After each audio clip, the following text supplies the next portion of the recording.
자, 163페이지. 자, 일단은 이 지문에다가 수학연습 인문 사지문에 별표나 써보세요. 선생님이 해마다 뭐가 나온다고 찍고 있어요. 선배들이 알 거야. 이 미친 듯한 점생이 빤스를 입은 것 같은 적중률이요. 실제 수능을 얘 형들이 보다가 막 깜짝 놀라다는 거예요. 얘 막 내가 오버랩 되면서 막 작년에 섭잡잡 막 이런 거 있잖아. 섭잡잡 아니면 뭐 관동별곡 막 이런 거 나올 때 애들이 시끄하면서 감사합니다 눈물 흘리냐고 막 틀리고 막 이러는 거예요. 솔직히 나온 데는 진짜 나와요. 잘 봐. 왜 그러냐면 나도 이 짱구가 있어요. 원리가 있어. 왜 그러냐면 지금 문제 유형이 바뀌었는데 교과서 평가원에서 평가를 하는 데에는 뭐가 필요하냐면 평가를 통해서 니네들이 제대로 공부를 학교에서 제대로 된 학습을 하게끔 만드는 원리가 있어. 예를 들어서 수필을 늘 데가 없어가지고 수필을 한 2해만 수능이 안 내지? 그럼 니네 학교에서 뭐 하는 줄 아냐? 하나도 안 해. 수필 안 해 아예. 니네 문학할 때 외국작품 공부 안 하지? 왜? 외국작품이 수능에서 한 5년째 안 나왔거든. 그럼 안 하는 거예요. 그럼 교과서 평가원에서 외국작품 가르치고 싶으면 어떻게 해? 내지. 그러려면 다 넣어야 되는데 문제 수는 뭐야? 45문제밖에 안 된단 말이야. 다 못 내지. 그럼 어떤 작업을 하냐? 크로스오버를 한다는 거야. 독서에서 뭘 내야 되냐면 기술, 인문을 하나 내야 되고 인문, 예술, 사회, 과학기술 중에 하나. 그지? 그러면 과학기술 2개를 내고 싶으면 어떻게 해야 돼? 그러니까 해마다 기술을 못 내, 뭐 과학을 못 내 이러면 유형이 생겨가지고 학원에서 맨날 가르치는 거 하지마 이렇게 한단 말이야. 학교 선생님도 하지마 이래. 그러면은 망하잖아. 그럼 어디 가서 크로스오버하면 하나 더 낼 수 있지. 그래서 옛날에 50문제에서 45문제를 줄었을 때 소설하고 수필, 희곡을 번갈아 가면서 냈단 말이야. 그러니까 수필 아니면 희곡이 자꾸만 이게 빈도수가 낮아지는 거야 공부가. 그러니까 어떻게 해? 합쳐가지고 유명한 장마란 윤은길의 장마라는 소설을 시나리오로 바꿔서 내고 수필을 냈어. 충실한 잔머리를 굴린 거지. 교과서 평가하는 거. 이런 것이란 거야. 이게 왜? 그러면 이 문장은 왜 그러냐? 위에는 뭐야? 인문이지. 그런데 반절 이하는 뭐야? 예술이잖아. 피카소 그림 나오잖아. 그치? 그래서 이렇게 요즘 통섭이니 융합과학이니 뭐 크로스오버 뭐 혼종 하이브리드 이게 대세요. 학문 간의 이 경계를 허무는 것들이. 이것이 그런 어떤 그 새로운 경계를 보여주는 지문이다. 이 지문도 자체도 중요하지만 이렇게 섞여서 나올 수도 있다라고 하는 것도 알고 있어야 한다. 자, 보자. 우리의 이해가 향상된다는 것은 언제나 우리가 새로운 것을 배운다는 것을 하지는 않는다. 자, 언제나의 밑줄 치고 뭐뭐지는 않는다의 밑줄 쳐보자. 이거 뭐야? 도문부정이지. 그치? 그러니까 늘 우리가 뭔가 많이 배운다고 해서 이해력이 좋아진다. 이건 아니라는 거야. 우리는 이미 막대한 양의 정보를 가지고 있고 많은 경우 우리가 가지고 있는 것으로부터 무엇을 만들어낸다. 중요한 것은 이러한 정보들 중에서 무엇이 주목할 만한 가치가 있고 무엇이 무시할 만한 것인가 이다. 그러나 세무쳐야겠죠? 뒤쪽이 중요하지. 우리는 보통의 경우에 어떤 것을 주목하고 어떤 것을 무시하는지를 의식하지 않으며 우리에게 익숙한 기준과 범주를 자연스럽게 적용한다. 잘라보자. 자, 위의 얘기는 뭐 간단하죠. 키워드는 뭐야? 우리는 익숙한 기준과 범주를 사용해서 그냥 어떤 인식이라고 하는 것, 이해라고 하는 것에 적용한다는 거잖아. 예를 들어 예시지요. 식료품점에서 설탕을 볼 때 우리는 그것에 음식을 달콤하게 해주는 것이라는 기준이나 범주를 별다른 의식 없이 적용한다. 그렇지만 익숙한 범주들을 이처럼 의식 없이 적용할 때 이해가 항상 만족스럽지는 않으며 이것도 뭐야? 항상 뭐만 않으며 일부를 부정하고 있지요. 때로 그것은 진부하고 무익해 보이기도 한다. 어떤 사람은 이런 익숙한 기준과 범주에서 벗어나서 설탕을 가지고 공예 예술, 조각을 하기도 한단 말이야. 어떤 사람은 이것을 가지고 맥가이버 같은 사람은 이것을 연료로 써가지고 배터리를 돌리기도 한단 말이야.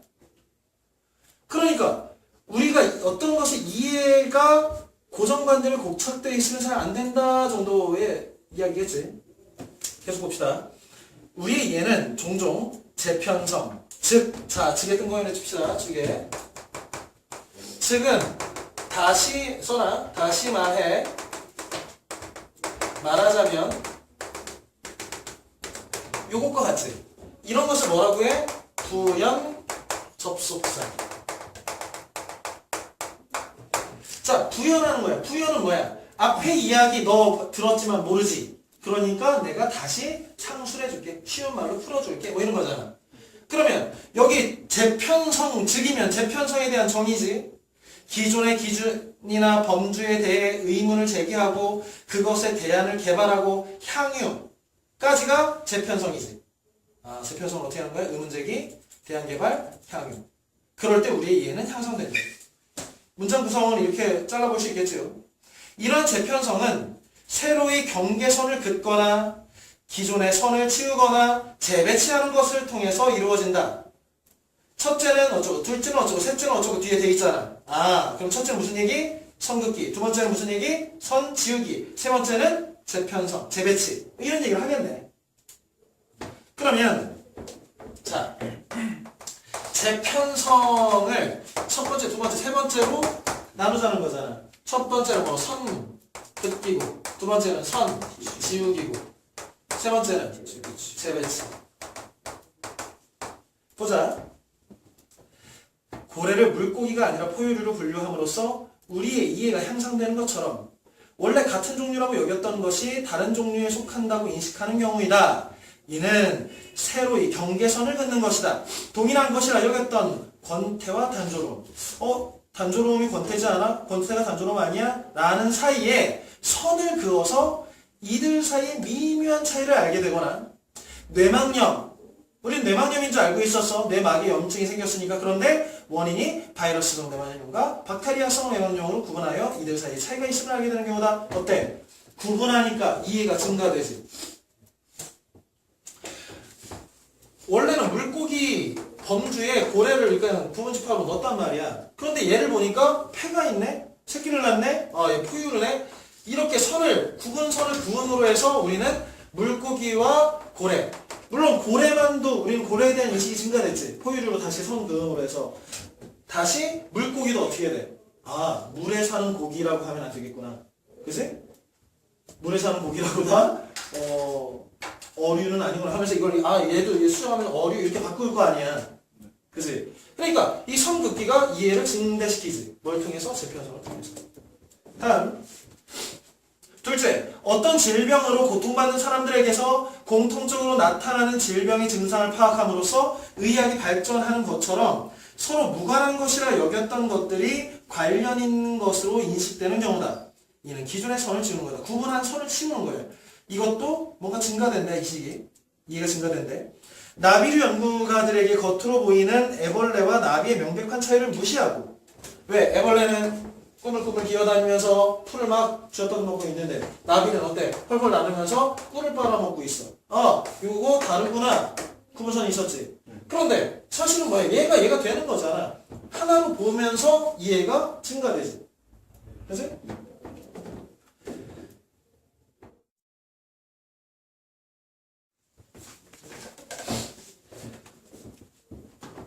뭐 예를 들어서 선생님이 최근에 이런 책을 읽었는데 털 없는 원숭이. 털 없는 원숭이는 뭐냐면 인간을 지칭하는 말이야. 이 동물학자이면서 진화론자인 이 사람이 인간을 그냥 원숭이하고 인간을 이렇게 우리는 인간 원숭이 해가지고 여기 인간 원숭이에다 준수 놓고 막 이러는 거잖아. 그런데 이게 이렇게 볼 게 아니라 원숭이고 털 없는, 털 있는으로 경계선을 지워야 하는 것이 아니겠는가라는 얘기를 한단 말이야. 준수가 화이트데이잖아. 그래서 여자친구한테 선물을 이렇게 준단 말이야. 그러면 인간적으로 그 어떤 사랑을 교감하면서 숭고한 행위로서 선물을 주네. 우리는 이렇게 알고 있지. 그런데 이 선을 지음으로 해서 그럼 원숭이들이 수컷 원숭이가 암컷 원숭이한테 선물을 줄 때 왜 주냐? 봤더니 짝짓기를 하려고. 그러면 우리는 준수의 마음 안에 어떤 본능적인 선물을 주는 행위의 밑바탕에는 짝짓기에 대한 욕구가 있었다는 것을 알게 되지. 우리는 알고 있잖아, 준수의 욕망을. 좀 전까지는 몰랐겠지. 그런데 이것을 경계를 허물무로 해서 준수의 욕망을 알게 됐지. 이해가 증가됐지. 뭘 통해서? 재편성을 통해서. 오케이? 자, 다음. 왜 자기 반성들을 하고 있어? 반성하지 말고 왜 뭐라. 자, 셋째, 새로운 방법을 통해서 오래된 자료들로부터 새로운 것을 보여줄 경우다. 묵은 자료지만 어떻게? 다시 배치하면 뭔가 새로운 의미가 나올 수도 있겠지. 이는 정보들의 재배치를 의미하는데 통계학이 데이터 분석을 통해 의미 있는 것들을 새롭게 추출이 무슨 뜻이야? 정한 뽑아낸다. 그렇지. 뽑아내면서 사회학 발전을 가져오는 경우다. 원래 정보는 있는 거잖아. 그런데 그것을 재배치, 다른 관점에서만. 그래도 새로운 의미가 나오지. 요즘 빅데이터 이런 거 있잖아.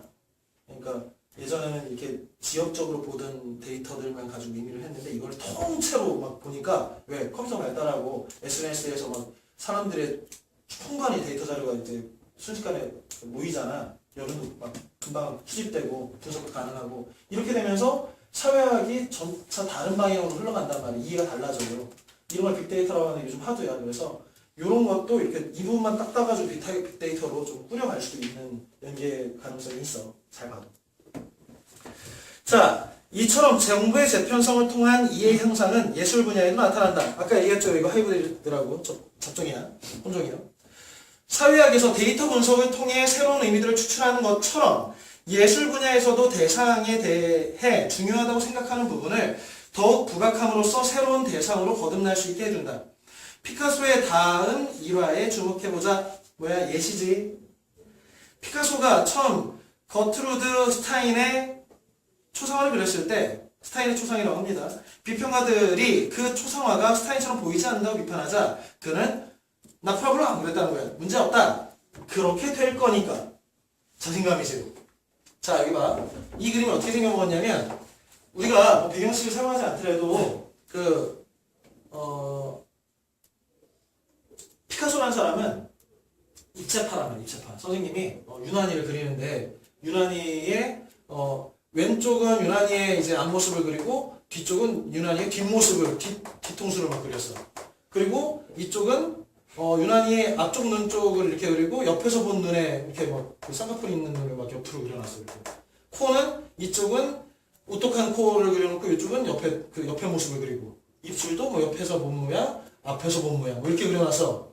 이게 이렇게 놓고 귀를 한쪽 그리고 한쪽 안 그리고 이게 뭐냐면 다양한 시점에서 본 그림들을 모아야지 진정한 뭐 어떤 본질을 드러낸다라고 하는 입체파 큐비즘의 어떤 미학적 태도야 이게. 그런데 이게 유난히야? 닮았냐? 닮았어.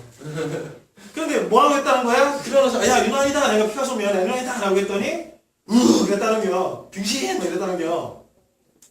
그러니까 왜? 피카소가 뭐라고 했대? 괜찮아 닮아질 거야 앞으로.